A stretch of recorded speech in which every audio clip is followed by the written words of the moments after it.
direito à literatura e à formação de uma sociedade. A indagação "Que país é esse?", popularizada pela música homônima da banda de rock Legião Urbana, expressa um sentimento atualizado em relação ao que já mobilizou a inteligência e o esforço investigativo de gerações de pesquisadores brasileiros. Usando de variadas abordagens como a econômica, a política, a da formação de instituições e das construções simbólicas e de sistemas de representação cultural, obras foram produzidas e nos apresentaram diferentes interpretações do Brasil. Neste podcast, destacamos a abordagem utilizada por Antônio Cândido, sociólogo, professor e crítico literário, em obras como Formação da Literatura Brasileira, Momentos Decisivos, e destacadamente a tese defendida por ele no texto Direito à Literatura, de 1988, de que esse direito deve ser integrado ao rol dos direitos humanos. Ao se referir a direitos humanos, Cândido esclarece: pensar em direitos humanos tem um pressuposto: reconhecer que aquilo que consideramos indispensável para nós é também indispensável para o próximo. Nesse texto, o autor defende que entre os bens incompressíveis, ou seja, aqueles que não podem ser negados às pessoas, estão os direitos à crença, à opinião, ao lazer e, por que não, à arte e à literatura. Explicitando seu inconformismo com as contradições desse tempo de extraordinário progresso técnico e econômico, mas que quanto mais cresce a riqueza, mais aumenta a péssima distribuição dos bens, situação que provoca a degradação da vida da maioria da população, Cândido defende que a literatura é uma necessidade universal, que precisa ser atendida e cuja satisfação constitui um direito. Ele também argumenta que a literatura é fator indispensável de humanização, sendo reconhecida como equipamento intelectual afetivo, que estimula o pensamento crítico, a habilidade de confirmar ou negar, propor ou denunciar, apoiar ou combater normas, crenças, sentimentos produzidos pela sociedade. Não é fortuito que em diferentes períodos da história, destacadamente em regimes totalitários como o fascismo e o nazismo, livros foram confiscados e queimados, e seus autores perseguidos. Mas como defender o direito à literatura diante de tantos outros direitos básicos que ainda não foram garantidos? 111 presos indefesos, mas presos são quase todos presos. Em um país injusto e desigual como o Brasil, tratar do direito à literatura seria um desconhecimento dos chamados problemas reais? Como se tratam os presos? Para enfrentar esse tipo de questionamento, Cândido saca da economia política a teoria da utilidade marginal, segundo a qual o valor de uma coisa depende em grande parte da necessidade relativa que temos dela. Mas não pode ser desconsiderado o fato de que cada época e cada cultura fixa os critérios do que é necessário. Certamente, nisto as escolas cumprem inegável papel.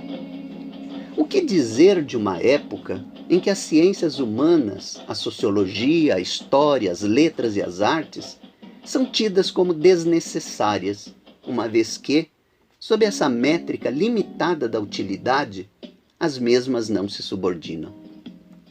Se no começo dessa reflexão lembramos o refrão da música da banda Legião Urbana, cabe aqui lembrar um outro bom exemplo do rock nacional, a música Comida, da banda de rock paulista Os Titãs, em cuja letra se encontra o refrão que nos indaga: você tem fome de quê?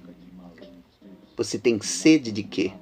E em seguida sugere: a gente não quer só comida, a gente quer comida, diversão e arte. A gente não quer só comer, a gente quer comer e quer fazer amor. A gente não quer só comer, a gente quer prazer para aliviar a dor. Convergente com a ideia de que a literatura é o sonho acordado das civilizações, Antônio Cândido complementa com a seguinte proposição: assim como não é possível haver equilíbrio psíquico sem o sonho durante o sono, talvez não haja equilíbrio social sem a literatura.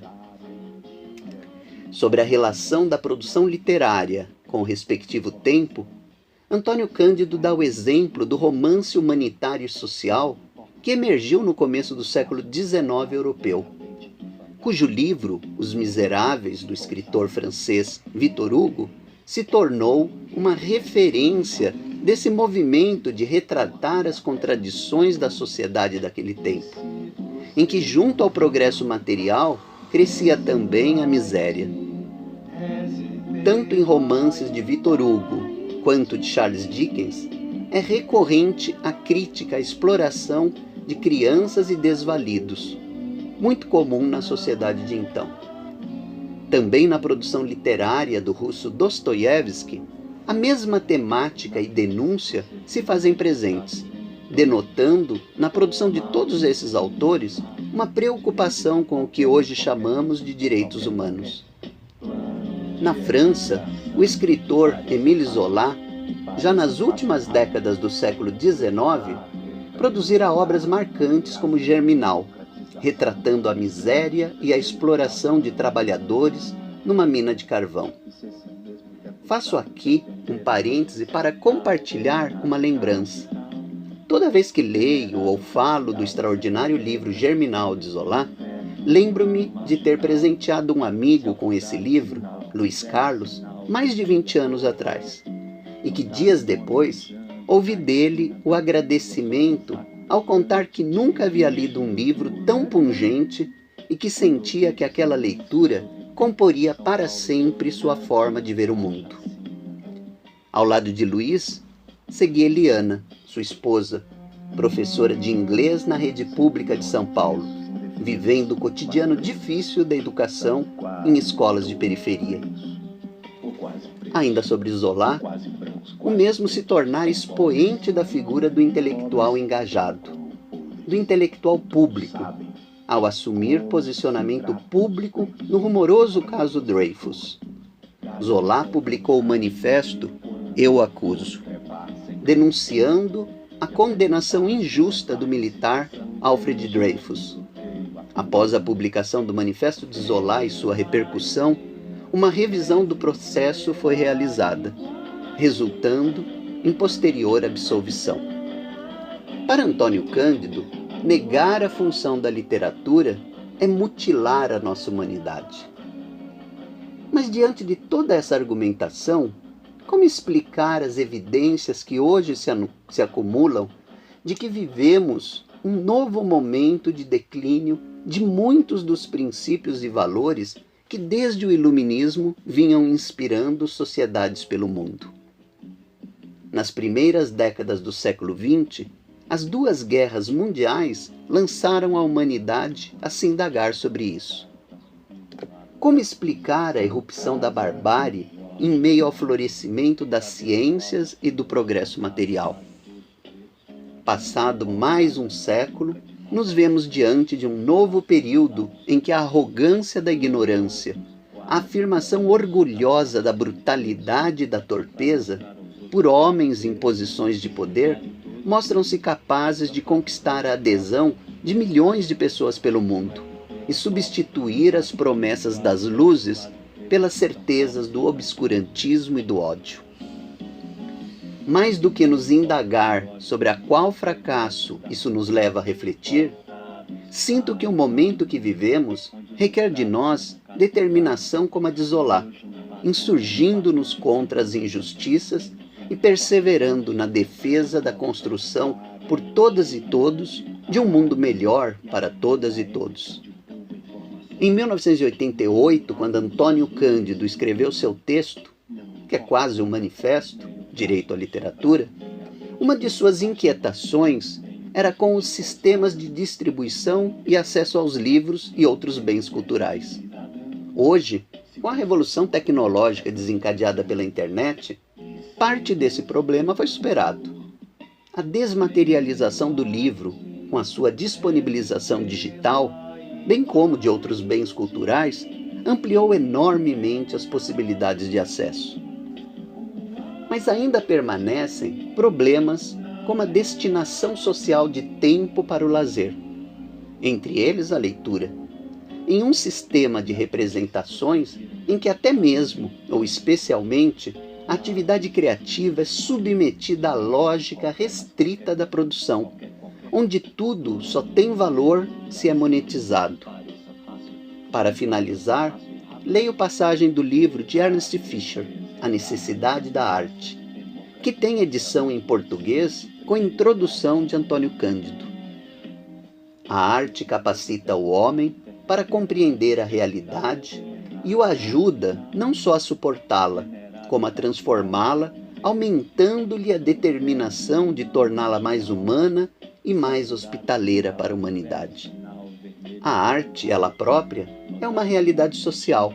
A sociedade precisa do artista, este supremo feiticeiro, e tem o direito de pedir-lhe que ele seja consciente de sua função social. Neste podcast, ao trazermos para nossos dias a reflexão de Antônio Cândido sobre o direito à literatura e seu papel humanizador, buscamos demonstrar que ela continua, mais do que nunca, apropriada e urgente. Ao fundo, ouvimos a música Haiti, com Caetano Veloso, Gilberto Gil e Banda Olodum. Um exemplar da potencialidade da arte como instrumento de reflexão sobre quem somos como indivíduos e sociedade e onde queremos chegar.